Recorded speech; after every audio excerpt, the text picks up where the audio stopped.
نحمده نصلي على رسوله الكريم أما بعد فأعوذ بالله من الشيطان الرجيم بسم الله الرحمن الرحيم رب اشرح لي صدري ويسر لي أمري واحلل عقدة من لساني يفقهوا قولي ربي يسر ولا تعسر وتمم بالخير وبك نستعين يا فتاح ربي زدني علما آمين. ایک منٹ رکھیں. بسم اللہ الرحمن الرحیم. تو کل ہم کہاں تک دیکھیں؟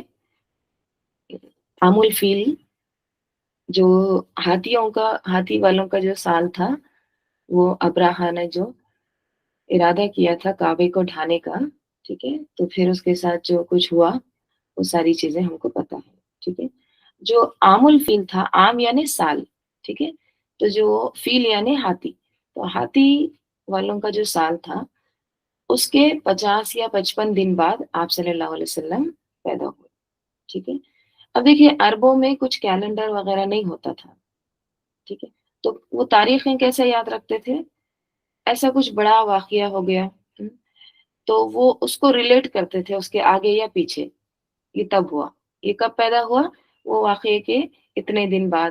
جیسے ہمارے پاس دیکھیے کورونا آیا، تو ہم لوگ کوئی بھی چیز کیسے ریلیٹ کرتے ہیں اب، کورونا کے پہلے ہوا یا کورونا کے بعد، ٹھیک ہے. تو پہلے بھی ایسی تھا کہ لوگ کوئی حادثہ ہو گیا یا کوئی ایسا واقعہ ہو گیا تو اس کو پھر ریلیٹ کر کے تاریخیں یاد رکھتے تھے، کیونکہ کیلنڈر تو کب ہجری جو کیلنڈر ہے وہ تو عمر رضی اللہ عنہ کے دور میں آیا، ٹھیک ہے. تو پہلے لوگ اس طرح سے کرتے تھے. تو آپ صلی اللہ علیہ وسلم پھر عام الفیل جو ہوا تھا وہ سال میں وہ واقعے کے 50 دن کے بعد پیدا، ٹھیک ہے. تو ہم نے کل یہ دیکھے کہ عرب میں کس طرح سے یہودیت آئی. مشرک تو تھے، پہلے سے ہی مشرک تھے، مکہ کے لوگ اہل مشرک تھے. پھر وہاں پر عیسائیت کیسا آئی، یہودیت کیسا آئی، پھر وہاں پر مجوسیت بھی تھی. مجوسیت یعنی آگ کی پوجا کرنے والے، ٹھیک ہے، اور صابی بھی تھے، جیسے قرآن میں بھی آتا ہے نا صابین. تو صابی کون ہوتے ہیں؟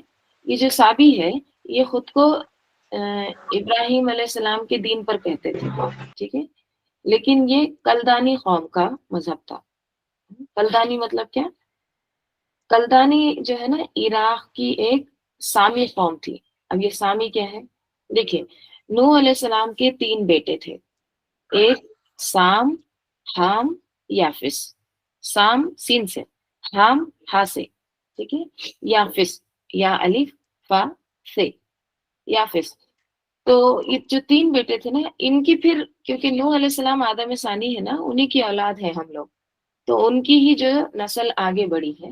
تو سام جو ہے نا ان کی جو اولاد تھی، ان کی جو نسل تھی، ان کو سامی قوم کہتے ہیں یا سامی اقوام، ٹھیک ہے. ہسٹری کے بکس پڑھیں گے آپ تو آپ کو یہ ملے گا اس میں. تو انگلش میں ان کو سیمیٹک پیپل بولتے ہیں. تو یہ سام جو تھے سامی میں ان کی نسل میں عرب آئے، عبرانی آئے، ٹھیک ہے، آشوری آئے اور کلدانی آئے. تو ان کی ہی سام کی ہی ایک قوم کا نام کیا ہے؟ کلدانی. تو یہ صابی جو تھے یہ صابی کلدانی قوم تھے، ٹھیک ہے، یعنی سام کی اولاد میں سے تھے. یہ کہتے تھے کہ ہم ابراہیم علیہ السلام کے دین کو مانتے ہیں، لیکن عربوں میں یہ تھا کہ جب کوئی اپنا دین چھوڑ دیتا تو وہ کیا کہتے کہ یہ صابی ہو گیا، ٹھیک ہے، اس طرح سے وہ کہتے ہیں ارے یہ تو صابی ہو گیا. جیسے کچھ لوگ بولتے ہیں نا بدعتی ہو گئے نا، تو ویسے وہاں پر کیا کہتے کہ صابی ہو گیا. لیکن جب عیسائیت بہت پھیلی نا تو یہ پھر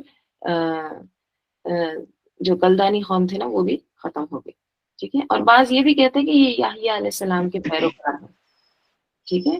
کوئی ایک روایت بھی ان کے تعلق سے ملتی ہے، ٹھیک ہے. ابھی میں مائک بند کر دیتی ہوں تو کچھ اگر رہا تو آپ ہینڈ ریز کرنا. پھر تو اس طرح سے یہ صابی، مجوسی، مشرک، عیسائی، یہودی، توحید پرست، یہ سب لوگ پھر اب عرب میں تھے، ٹھیک ہے. ملحد بھی تھے کچھ لوگ. ملحد یعنی کون؟ جو ایتھسٹ ہوتے ہیں، ٹھیک ہے، جو مانتے ہی نہیں، اللہ ہی نہیں ہے، بس یہ چیزیں آٹومیٹک ہو رہی ہیں. لیکن مکہ میں میجورٹی کون تھے؟ مشرکین تھے، ٹھیک ہے. تو یہ سب آپ نے بیک گراؤنڈ یاد رکھ کے انشاءاللہ بک کو پڑھیں گے تو آپ کو سمجھ میں آئے گا، ٹھیک ہے. تو ہم چلیے شروع کرتے ہیں. دیکھیے بسم اللہ الرحمن الرحیم. دیکھیے تجلیات نبوت ہی کو کیوں چنا گیا ہے، میں اس سے پہلے بھی آپ کو بتائی ہوں کہ بہت ساری کتابیں لکھی گئی آپ صلی اللہ علیہ وسلم کی زندگی پر، لیکن جیسے 1971 میں ایک سیرت کا ایک کمپٹیشن ہوا تھا، ٹھیک ہے. تو اس میں بہت ساری بکس کو کھنگالا گیا، چیک کیا گیا. تو وہاں پر اس سیرت کمپٹیشن میں جو فرسٹ پرائز ملا، پہلا جو اول انعام ملا وہ الرحیق المختوم کو ملا، ٹھیک ہے. تو ہم یہ تجلیات جو پڑھ رہے ہیں، اگر آپ کے پاس الرحیق المختوم ہے تو آپ اگر ساتھ ساتھ اس کو بھی پڑھتے جائیں گے تو جو کچھ بھی آپ کو تشنگی ہے، جو بھی کچھ ڈاؤٹس ہیں یا کنفیوژن ہے، وہ بھی کلیئر ہو جائیں گے انشاءاللہ، ٹھیک ہے. کیونکہ الرحیق المختوم میں اصل میں کیسا ہے، بہت سارے قبائل کا ذکر ہے، بے شمار قبائل ہیں. اب اتنے زیادہ قبائل کے بارے میں جاننا مطلب اتنا ضروری بھی نہیں ہے، ٹھیک ہے. تو اسی کو پھر انہوں نے، جو اس کے آتھر ہے، انہوں نے پھر کیا کیے ہیں، اس کو ایک شارٹ ورژن، اس کا ایک مختصر بریف ورژن انہوں نے، جو کہ آتھینٹک ہے، وہ اس کتاب کی شکل میں انہوں نے شائع کیے، جس کا نام ہے تجلیات نبوت، ٹھیک ہے. یہ بہت سارے اسکولس میں، مدارس میں یہ پڑھائی جاتی ہے، جیسے سعودی کے سلیبس میں یہ پڑھایا جاتا ہے بچوں کو اسکولس میں وغیرہ، ٹھیک ہے. تو انشاءاللہ ہم بھی اس کا مطالعہ کریں گے، اور بہت جامع ہے. اور جو کچھ بھی اس میں ہم کو نہیں ملتا ہے پوائنٹ، تو ہم انشاءاللہ اس کو ابن ہشام سے یا پھر الرحیق المختوم اور دوسرے احادیث کے ذریعے سے انشاءاللہ اس کو دیکھیں گے، ٹھیک ہے. تو ہاں، اب کیا ہوتا ہے یہاں پر دیکھیے آپ صلی اللہ علیہ وسلم کے خاندان کے بارے میں، ٹھیک ہے. محمد صلی اللہ علیہ وسلم خاندان، نشو و نما اور نبوت سے پہلے کے حالات، ٹھیک ہے. آپ صلی اللہ علیہ وسلم کا خاندان اور نبوت کے پہلے، یعنی 40 سال کے آپ صلی اللہ علیہ وسلم کی ایج کے پہلے کے حالات، ٹھیک ہے. اور نشو و نما کیسی ہوئی، گروتھ کیسی ہوئی ان کی، ٹھیک ہے. آپ کو پتا ہے کہ آپ صلی اللہ علیہ وسلم سب سے بہترین زمانے میں پیدا ہوئے، ٹھیک ہے. جیسے کہ احادیث میں آتا ہے، تھوڑا سا احادیث کا بھی اس میں دیکھ لیں گے. آپ صلی اللہ علیہ وسلم بہترین زمانے میں تشریف لائے. نبی صلی اللہ علیہ وسلم نے فرمایا، مجھے بنی آدم کے بہترین قرن یعنی زمانہ، اوکے، بہترین قرنوں میں، بہترین قرنوں یعنی زمانوں سے گزارا گیا، یہاں تک کہ میں اس قرن میں مبعوث ہوا جس میں میں پیدا ہوا. تو آپ صلی اللہ علیہ وسلم بہترین قرن میں پیدا ہوئے ہیں، صحیح بخاری کی یہ حدیث ہے. اور ایک حدیث میں آتا ہے آپ صلی اللہ علیہ وسلم بہترین مخلوق میں سے منتخب کیے گئے، ٹھیک ہے. آپ صلی اللہ علیہ وسلم نے فرمایا، اللہ تعالیٰ نے تمام مخلوق کو پیدا کیا، پھر مجھے اپنی مخلوق کے بہترین حصے میں پیدا فرمایا، ٹھیک ہے. تو بہترین مخلوق میں سے بھی آپ صلی اللہ علیہ وسلم کو منتخب کیا گیا، یعنی آپ کا جو نسب، خاندان، وہ شرافت کے اعتبار سے سب سے اعلیٰ مقام رکھتا ہے. اور کیا ہے، نسب میں بھی اللہ تعالیٰ نے آپ صلی اللہ علیہ وسلم کا جو انتخاب کیا وہ کیسا ہے. رسول صلی اللہ علیہ وسلم نے فرمایا، اللہ تعالیٰ نے حضرت اسماعیل علیہ السلام کی اولاد میں سے کنانہ کو منتخب کیا، کنانہ میں سے قریش کو منتخب کیا، قریش میں سے بنی ہاشم کو، بنی ہاشم میں سے مجھے منتخب کیا، ٹھیک ہے. تو اسماعیل علیہ السلام سے کنانہ، کنانہ سے قریش، قریش سے بنی ہاشم، بنی ہاشم سے حضرت محمد صلی اللہ علیہ وسلم، ٹھیک ہے. تو یہ نسب بھی جو تھا یہ سب سے اعلیٰ تھا آپ صلی اللہ علیہ وسلم. پھر رسول صلی اللہ علیہ وسلم نے فرمایا، میں اولاد آدم کی سردار ہوں، اولاد آدم کا سردار ہوں، ٹھیک ہے. تمام اولاد آدم، بنی آدم کے آپ صلی اللہ علیہ وسلم لیڈر ہیں، سردار ہیں. اور آپ صلی اللہ علیہ وسلم کس کی دعا تھے؟ ابراہیم علیہ السلام کی. رسول صلی اللہ علیہ وسلم نے فرمایا، میں اپنے والد حضرت ابراہیم علیہ السلام کی دعا ہوں، ٹھیک ہے. دعا کی تھی نا حضرت ابراہیم علیہ السلام نے، ہم نے پڑھے نا سورہ بقرہ کی آیت کا، کیا تھا؟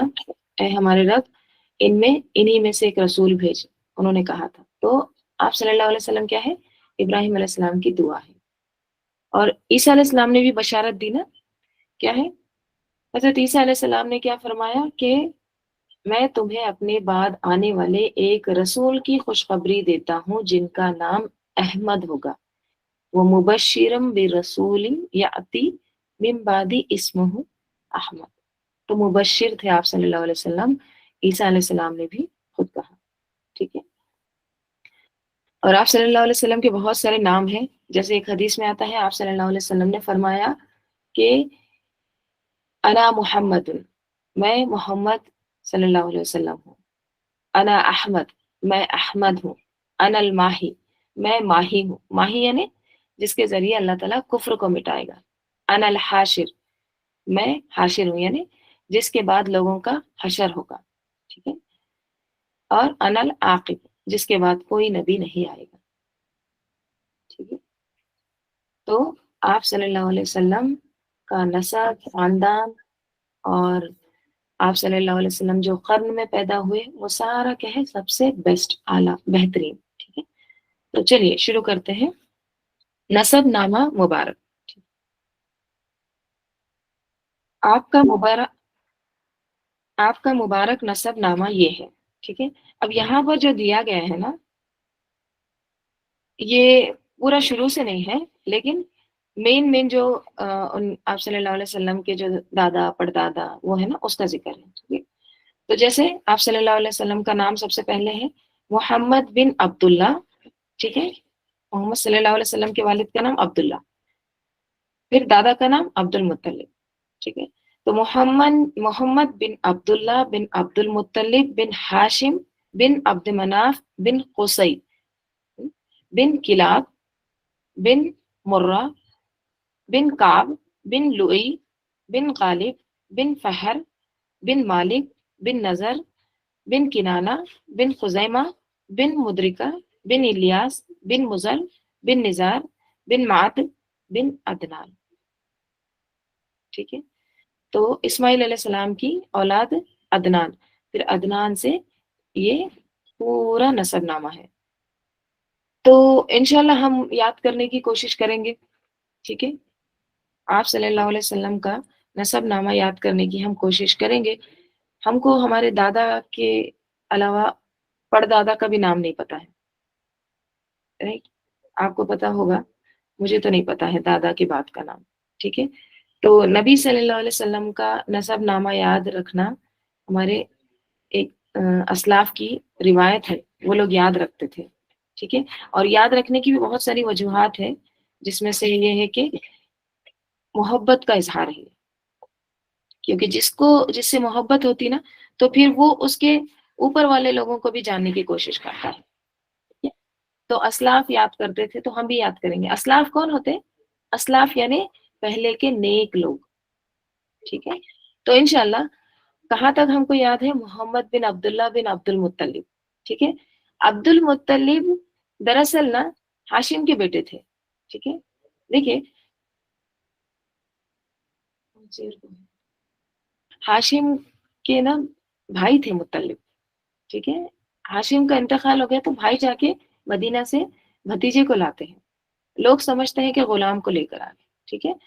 تو عبد المطلب اصل میں ان کا نام آتا ہے یہاں پر زید کچھ نام تھا. ٹھیک ہے. انشاءاللہ وہ بھی دیکھیں گے. تو ہم یاد کرنے کی کوشش کریں گے.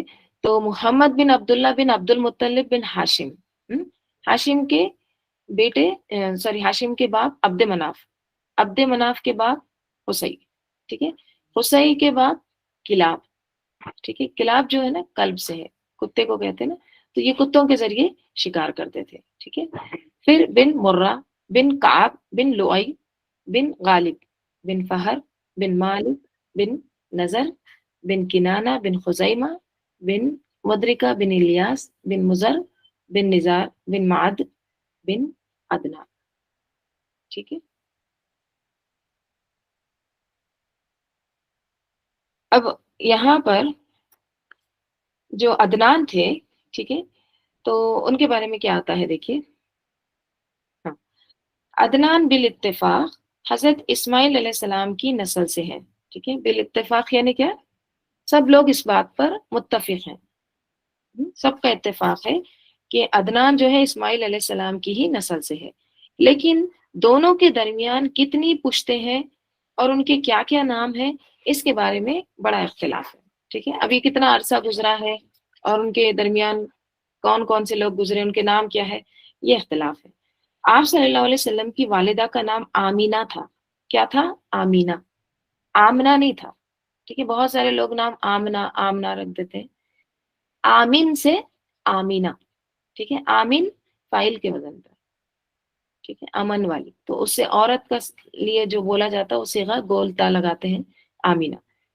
تو آپ صلی اللہ علیہ وسلم کی والدہ کا نام آمینہ تھا اور ان کے والد کا نام وہب بن عبد مناف بن زہرہ بن کلاب. دیکھیے, ددیال جو ہے آپ صلی اللہ علیہ وسلم کا, پھر وہ ننیال سے بھی مل جاتا ہے. عبد مناف جو ہے نا, یہ ان کے ننیالی رشتہ دار بھی بنتے ہیں. ٹھیک ہے, تو آمینہ بنت وہب بنت عبد مناف بن زہرہ بن کلاب. ٹھیک ہے, یہ وہی کلاب ہیں جو والد کی طرف سے بھی آپ کے نسب نامے میں آتے ہیں. کہا جاتا ہے کہ ان کا اصل نام عروہ یا حکیم تھا. کس کا؟ کلاب کا. لیکن وہ کتوں کے ذریعے بکثرت شکار کھیلا کرتے تھے, اس لیے کلاب کے نام سے مشہور ہو گئے. عربی میں کلاب کتوں کو کہتے ہیں. ٹھیک ہے, پھر اب قبیلہ. آپ صلی اللہ علیہ وسلم قبیلہ قریش سے تعلق رکھتے تھے, جو پورے عرب میں سب سے معزز قبیلہ تھا. ٹھیک ہے, کون سا قبیلہ تھا؟ قریش. قریش دراصل فہر بن مالک یا نظر بن کنانہ کا لقب تھا. بعد میں اس کی اولاد اسی نسبت سے مشہور ہو گئی. یوں تو اس قبیلے کے ہر دور میں سیادت حاصل رہی. سیادت کیا ہوتا ہے؟ لیڈرشپ, سرداری. لیکن قصی کو ایک منفرد یعنی ایک انڈیویجول, ایک یونیک مقام حاصل ہوا. اس کا نام زید تھا. ٹھیک ہے, اچھا خیر, قصی کا نام زید تھا اور وہ بچپن میں یتیم ہو کر والدہ کے ساتھ ملک شام کے قریب قبیلہ عزرا میں جا بسا تھا. اس کا ہم نے ڈیٹیل پڑھے ہیں. ٹھیک ہے, قصی والد کے انتقال کے بعد ان کی والدہ ان کو کہاں لے جاتی ہے؟ شام. ٹھیک ہے, وہاں پر وہ بہت سارے ہنر سیکھتے ہیں. تو وہیں پلا بڑا, وہاں پر ہی وہ ریز ہوئے, براٹ اپ. لیکن جوان ہو کر مکہ آ گیا.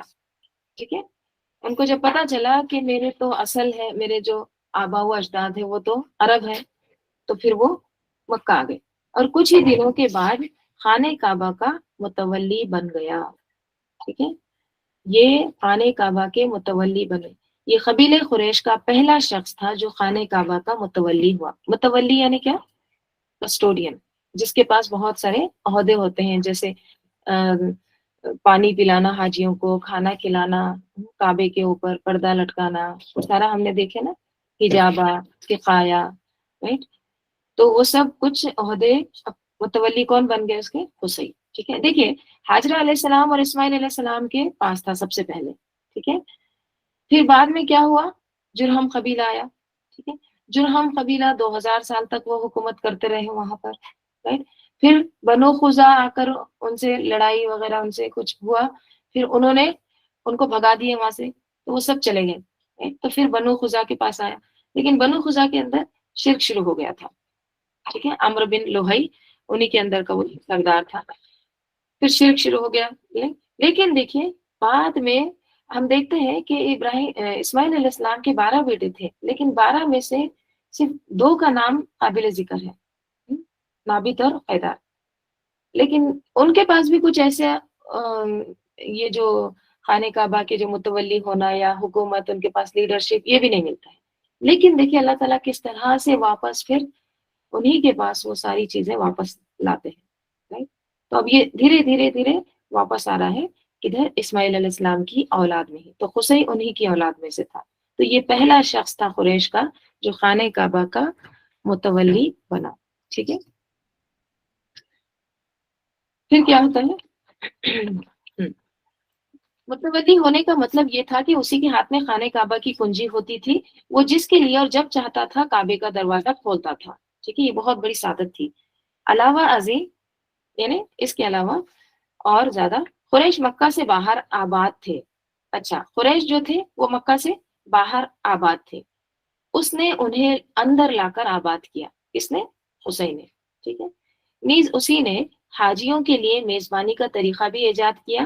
وہ حج کے دنوں میں بڑے پیمانے پر کھانا تیار کراتا اور چمڑے کے بڑے بڑے لگن یا حوضوں میں کھجور یا شہد یا کشمش سے میٹھا شربت بنواتا اور حاجیوں کو پیش کرتا. ٹھیک ہے.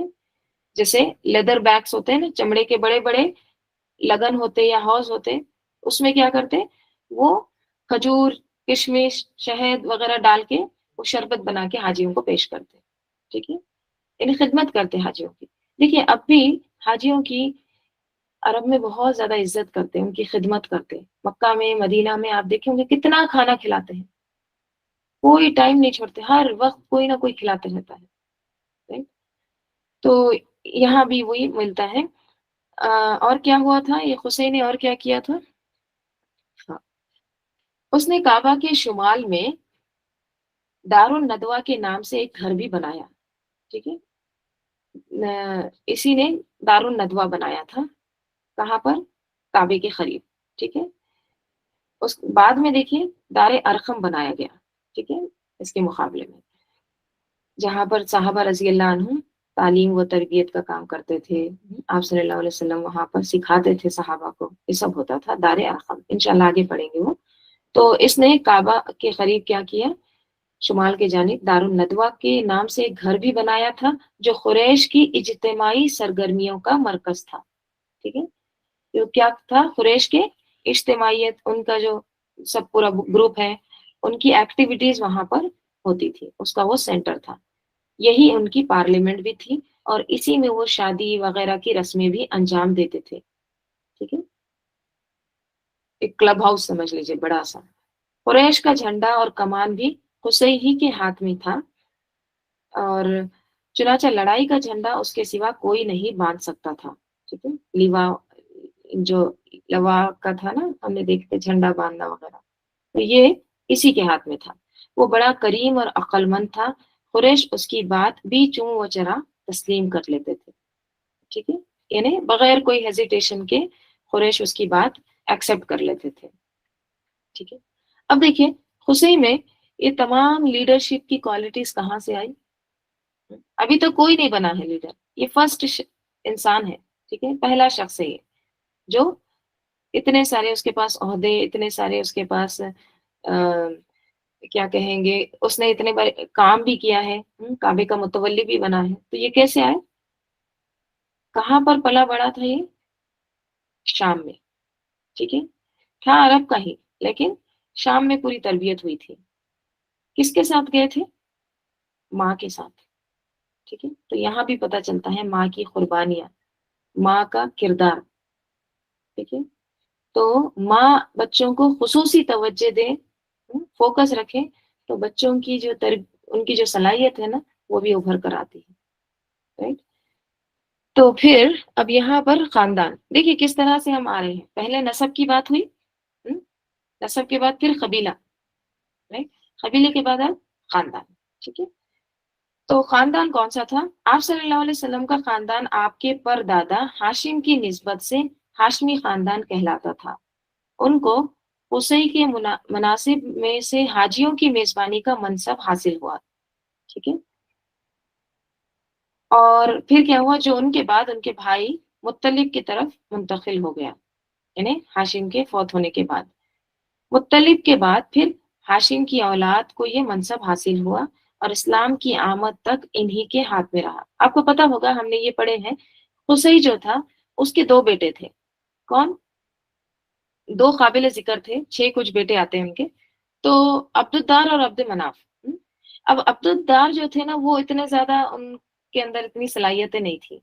عبد مناف بہت انٹیلیجنٹ تھے، ذہین تھے، ان کے اندر بہت زیادہ صلاحیتیں بھی تھی. تو اب عبد مناف نے کیا کیا تھا، جو عہدے ان کو ملے تھے، حسین کو جو عہدے ملے تھے وہ انہوں نے عبد الدار کو دے دیے.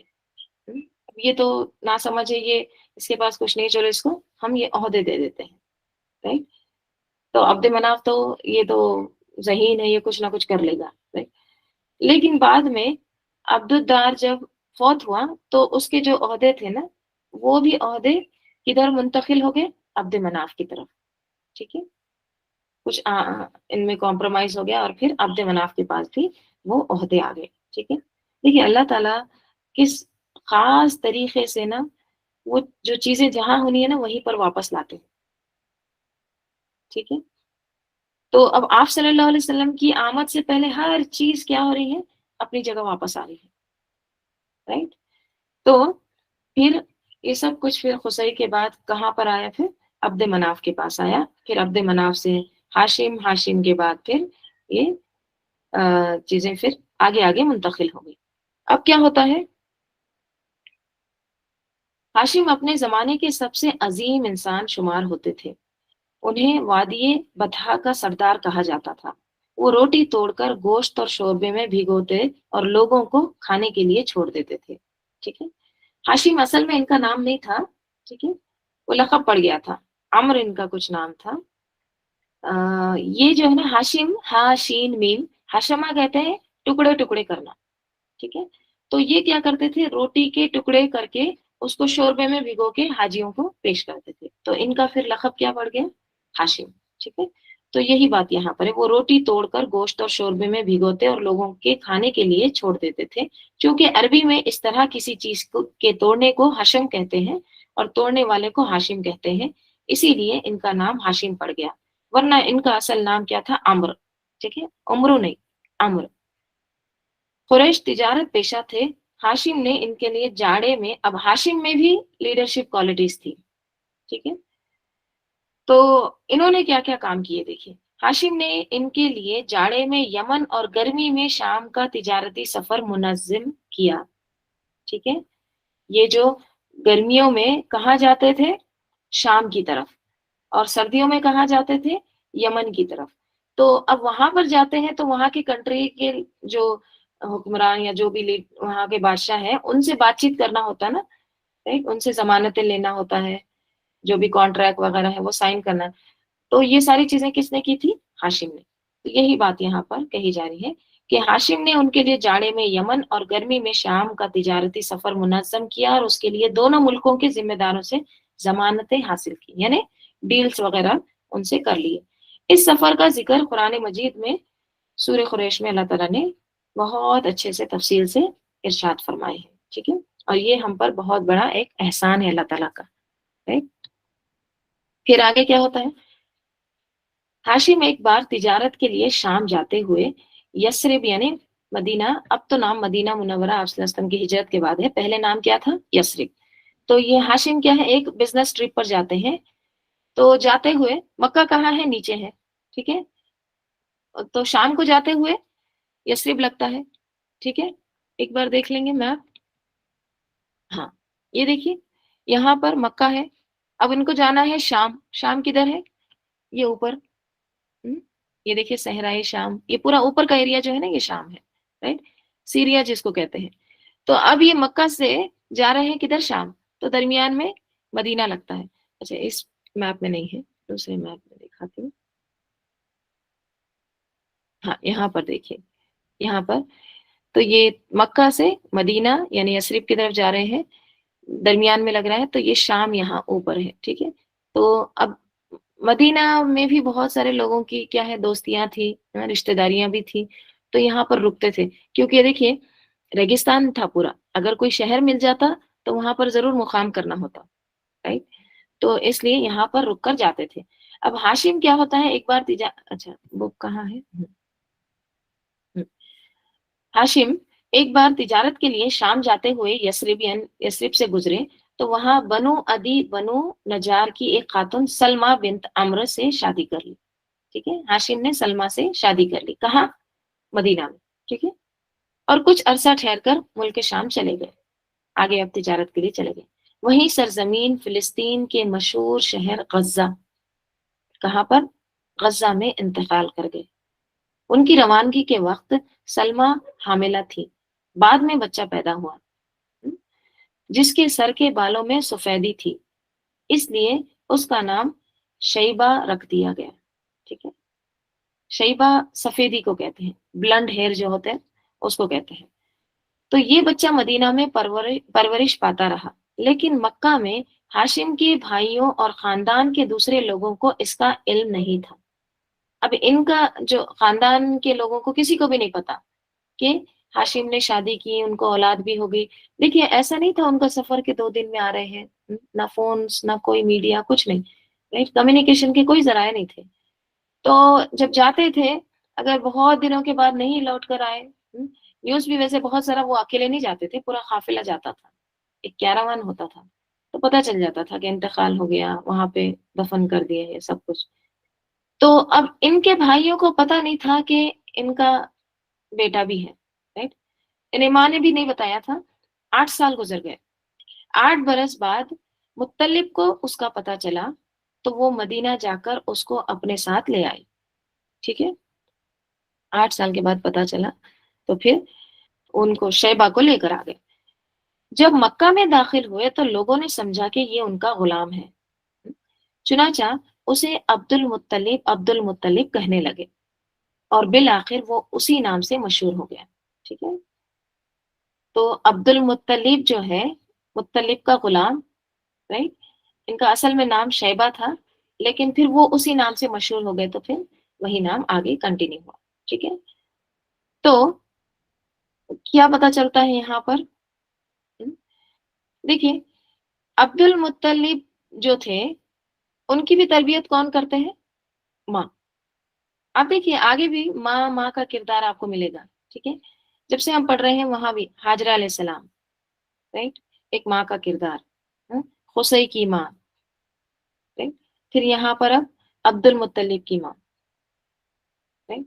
تو ماں کا جو کردار ہے، ماں کی جو تربیت ہے نا، وہ بچے کی شخصیت بنانے میں بہت اہم ہوتی ہے، بنیادی کردار ادا کرتی ہے، رائٹ۔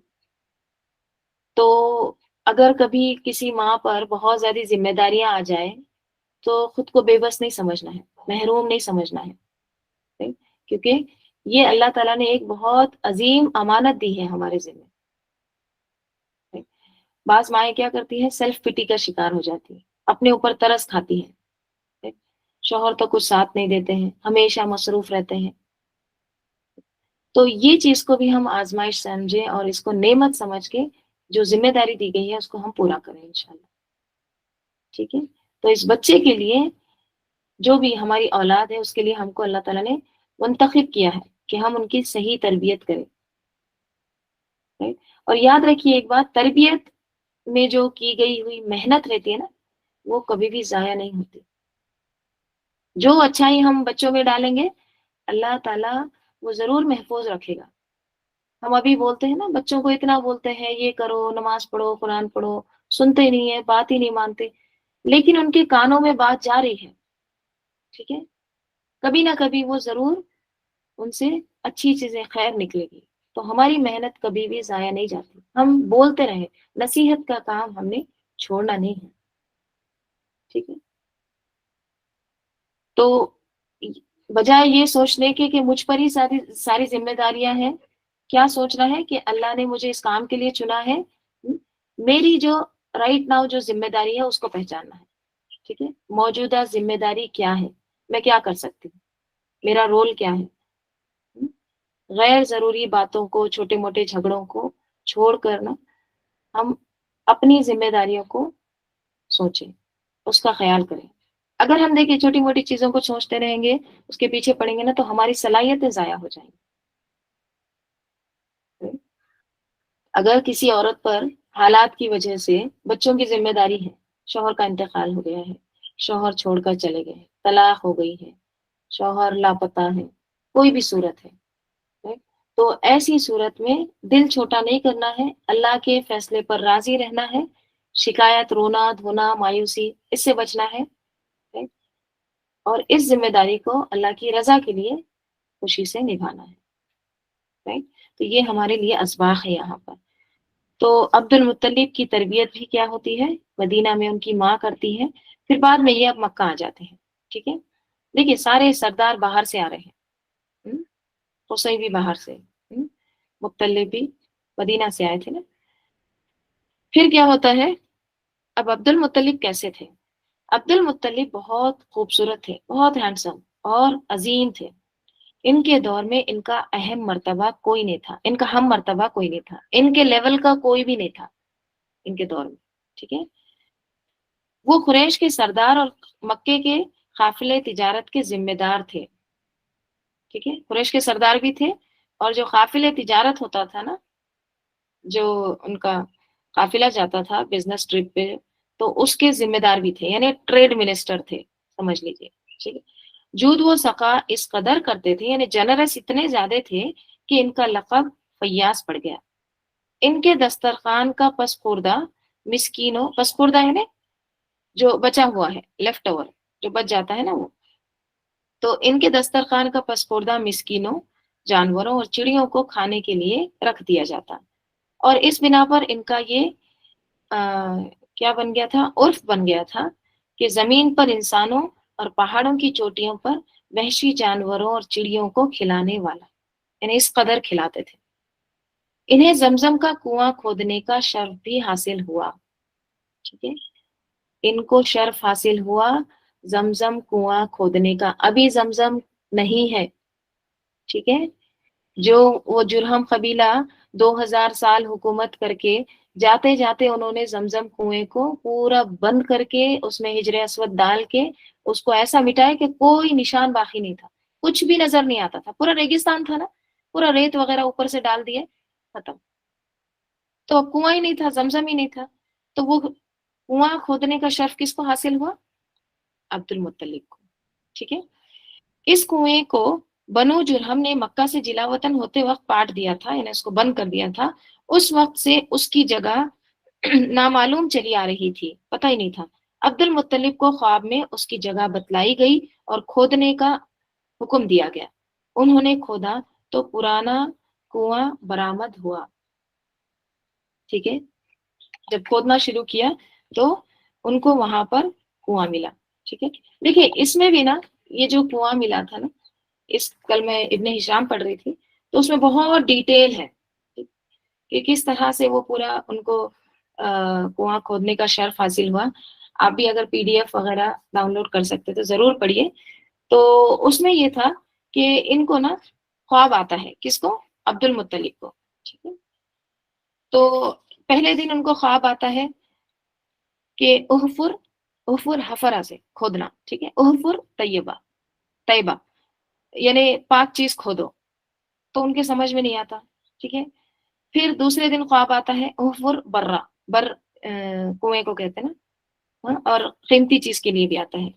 تو قیمتی چیز کھودو، تو ان کی بھی سمجھ میں نہیں آیا یہ کیا ہے. اسی طرح سے مطلب 3 دن خواب آتا رہا. پھر چوتھے دن ان کو خواب ہوا کہ زمزم کھودو. ٹھیک ہے. تو اللہ تعالیٰ نے ان کی پھر رہنمائی کی کہ ایک جگہ ہے وہاں پر سفید کوے کی ٹانگ ہے، اور وہاں پر خون ملے گا تم کو اونٹ کا. ٹھیک ہے. یہ ساری چیزیں ہیں وہاں پر جا کر نشاندہی کی گئی اور کھودنا سٹارٹ کرو. یہ سب کچھ اللہ تعالیٰ نے رہنمائی کی. ٹھیک ہے. تو اب عبد المطلب کو ایک ہی بیٹا تھا اس وقت، حارث نام تھا. ٹھیک ہے. تو وہ حارث کو لے کر جاتے ہیں، دونوں باپ بیٹے مل کے کھودتے ہیں. ٹھیک ہے. تو کھودنا شروع کرتے ہیں. تو وہاں پر ان کو جیسے ہی کھودتے ہیں تو پھر اس میں ان کو تلواریں بھی ملتی ہیں، سونے کے وہ ہرن جو تھے وہ بھی ڈال دیتے نا جرہم قبیلہ، وہ بھی ملتے ہیں. پھر زریں ملتی ہیں بہت سارے، وہ جو آرمرس ہوتے ہیں، جنگ کا یونیفارم وغیرہ. ٹھیک ہے. وہ ساری چیزیں، اور کچھ سونا وغیرہ بھی ملتا ہے. تو یہ کیا کرتے ہیں پھر، وہ سونا وغیرہ ان سب کو، یہ دھاتوں کو لے کر یہ میلٹ کر کے وہ کعبے کا دروازہ بناتے ہیں. ٹھیک ہے. تو کعبے کا جو دروازہ ہے نا سونے کا، میٹل کا، ٹھیک ہے، میٹل کا ہے نا، تو وہ تبھی سے ہے وہ. ٹھیک ہے. اب بھی میٹل کا ہی ہے، ورنہ دروازے کیسے ہوتے ہیں؟ اس کے ہوتے ہیں نا، لکڑی کے ہوتے ہیں. تو پھر انہوں نے کعبے کا دروازہ وہ میٹل کا بنا دیے. اور پھر جو اس میں سونے کے ہرن وغیرہ تھے تو وہ اس کو کیا کیے، اس کو ڈیکوریٹ کے لیے رکھ دیے سامنے. ٹھیک ہے. کعبے کے سامنے. دیکھیے ابھی کوئی اسلام نہیں آیا تھا. ٹھیک ہے. ابھی آپ صلی اللہ علیہ وسلم پیدا نہیں ہوئے، یہ دور جاہلیت کی بات چل رہی. ٹھیک ہے. تو اب جب یہ کنواں کھود رہے تھے نا، تو جب پانی نکلا اندر سے تو دوسرے قبائل کے لوگ بھی آ گئے. ٹھیک ہے. اب وہ آ کے کیا کہنے لگے، وہ آ کے کہنے لگے کہ نہیں ہم بھی اسماعیل علیہ السلام کی اولاد میں سے ہے، ہم کو بھی اس میں سے حصہ دو، ٹھیک ہے، یہ پانی میں ہمارا بھی شیئر ہونا چاہیے۔ تو عبد المطلب نے انکار کر دیا، ٹھیک ہے، انہوں نے کہا کہ نہیں، یہ مجھے خواب میں آیا تھا، یہ مجھے شرف ملا ہے، میں کسی کو اس میں سے حصہ نہیں دوں گا، ٹھیک ہے۔ تو انہوں نے انکار کر دیا۔ تو اس وقت عبد المطلب نے نظر مانی تھی، ٹھیک ہے، انہوں نے یہ نظر کی تھی، انہوں نے یہ منت کی تھی کہ اے اللہ اگر تو مجھے 10 بیٹے ایسے عطا فرمائے گا جو میری حفاظت کرنے کے قابل ہوں گے، جوان ہوں گے، تو میں ان میں سے ایک کو تیری راہ میں قربان کر دوں گا، ٹھیک ہے، ایک کو ذبح کروں گا، یہ کہا تھا، right؟ تو اللہ پاک نے 10 جوان بیٹے دیے، ٹھیک ہے، اور بہت طاقتور بہت اچھے بیٹے دیے، ٹھیک ہے۔ اب جب بچے جوان ہو گئے تو خورا ڈالا گیا، آپ کو سب وہ واقعہ پتا ہوگا۔ اب جب قرآن ڈالا گیا تو اس میں قرآن میں 10 بیٹوں کے بھی نام لکھے گئے، ٹھیک ہے، تو اس میں سے نام کس کا نکلا؟ عبداللہ کا، ٹھیک ہے۔ عبداللہ جو تھے بہت خوبصورت اور بہت دانا، حکمت والے، شریف، بہت اچھے انسان تھے، اور سب کے فیورٹ تھے، بھائیوں کے بھی فیورٹ تھے، چچاؤں کے بھی، ماموں کے بھی، ننیال میں بھی فیورٹ تھے، right؟ سب ان سے محبت کرتے تھے، بھائی بھی محبت کرتے تھے، خصوصاً ابو طالب، ٹھیک ہے، ابو طالب، رائٹ، یاد ہے نا؟ تو وہ بھی بہت زیادہ محبت کرتے تھے، تو سب آڑے آ گئے، نہیں آپ ان کو ذبح نہیں کر سکتے، ٹھیک ہے۔ تو پھر اب کیا ہوتا ہے کہ خورا بار بار ڈالا جاتا ہے، عبداللہ کا نام نکلتا ہے، ٹھیک ہے، تو اب پریشان ہو گئے، اب کیسے کریں؟ تو کیا کرتے ہیں، کاہنہ کے پاس جاتے ہیں، ٹھیک ہے۔ یہ کاہن کون رہتے ہیں؟ یہ جو ایسٹرولوجی یا مستقبل کی جو باتیں بتاتے ہیں، right؟ یہ وہ یا عامل سمجھ لیجیے، ٹھیک ہے۔ تو اس دور میں کاہنوں کا وہ تھا، ہر ایک قبیلے کا ایک کاہن ہوتا تھا، ٹھیک ہے، کاہن یا کاہنہ، تو وہ جو کہتی پھر وہ اس کو فالو کرتے تھے، اس طرح سے ہوتا تھا۔ تو پھر لوگ کیا مشورہ دیے کہ کاہنہ کے پاس چلتے ہیں، تو کاہنہ کے پاس جاتے ہیں۔ اب وہ کیا کہتی ہے، وہ کہتی ہے کہ ایک ایک سائڈ میں آپ عبداللہ کو رکھو اور دوسرے سائڈ میں 10 اونٹ، اور اس میں خورا ڈالو، 10 اونٹ عبداللہ، ٹھیک ہے، اب یہ رہے گا۔ تو اگر عبداللہ کا نام آئے تو کیا کرو، اونٹ کو بڑھا دو، ٹھیک ہے، اس طرح سے پھر سے عبداللہ کا نام آ گیا۔ مثلا دیکھیے خورا کیسے ہوتا تھا، میں یہ بھی بتا دیتی ہوں کہ ایک جو جار ہوتا نا، برنی، ایک گلاس کا جار ہوتا، برنی وغیرہ، سلنڈر، ٹھیک ہے، کیا بولیں گے، ڈبا، تو اس کو کیا کرتے، جو ایرو رہتے تھے، تیر جو رہتے تھے، تیر کا جو ہیڈ رہتا تھا اس کے اوپر نام لکھ دیتے تھے، ٹھیک ہے، جیسے عبداللہ ہے، حارث ہے، ابو طالب ہے، یہ نام لکھ دیتے، ٹھیک ہے۔ تو وہ نام لکھ کے وہ جار کو ایسے کھڑا رکھ کے اس میں سے ایک تیر نکالتے، اور وہ تیر جو ہے نا، جو تیر نکالے اس کے اوپر کون سا نام ہے، پھر وہ قرآن نکلتا تھا اس کا، ٹھیک ہے، اس طرح سے ہوتا تھا پہلے قرآن، چٹھیاں وغیرہ نہیں، کاغذ پین یہ کہاں تھے۔ تو اب یہ کاہنہ کیا کہتی ہے کہ تم ایک ایک اس پہ کیا لکھ دو، 10 اونٹ، اور دوسرے پہ لکھ دو عبداللہ۔ اگر عبداللہ کا نام پھر سے نکلا تو کیا کرو، اونٹوں کی تعداد بڑھا دو، پہلے 10 اونٹ لکھو، ٹھیک ہے، اس کے بعد کیا کرو، اگر عبداللہ پھر نکلا تو 20 اونٹ کر دو، پھر عبداللہ نکلا تو پھر 30 اونٹ کر دو، اس طرح، ٹھیک ہے، تعداد بڑھا دو۔ تو اب خورا ڈالتے گئے، خورا ڈالتے گئے، ہر بار عبداللہ ہی کا نام نکلا، ٹھیک ہے، اونٹوں کی تعداد بڑھتی گئی انٹل 100 ہو گئی، ٹھیک ہے۔ تو اب کیا کیے، عبداللہ 100 اونٹ، اس طرح کا خورا کر دی، تو پھر کیا خورا نکلا، پھر 100 اونٹ، ٹھیک ہے۔ تو عبد المطلب نے 100 اونٹ قربان کر دی، ٹھیک ہے، تو یہ دیت تھی، right؟ تو اسی لیے نا اسلام میں بھی یہی مقدار کچھ مقرر ہوتی ہے نا۔ خیر، تو آپ صلی اللہ علیہ وسلم پھر کیا ہے، 2 ذبیحوں کی اولاد ہے، 2 ذبیح ہے کیسے، جیسے آپ صلی اللہ علیہ وسلم نے فرمایا میں 2 ذبیحوں کی اولاد ہوں، right؟ حدیث میں آتا ہے، ہاں، رسول صلی اللہ علیہ وسلم نے فرمایا میں 2 ذبیحوں کی اولاد ہوں۔ کیا مراد ہے اس سے، 2 ذبیح، ایک تو اسماعیل علیہ السلام، ان کو بھی ذبح کیا جا رہا تھا نا، right؟ تو اللہ تعالیٰ نے مینڈے کے ذریعے ان کو بچا لیا، اور دوسرے عبداللہ، جن کے بدلے 100 اونٹ قربان کر دیے گئے. ٹھیک ہے. تو یہ پورا واقعہ، اس کے پیچھے یہاں پر تفصیل نہیں ہے، انشاءاللہ ساتھ ساتھ ہم تفصیل دیکھتے جائیں گے. تو یہاں پر کیا ہے، بک کو دیکھتے ہیں.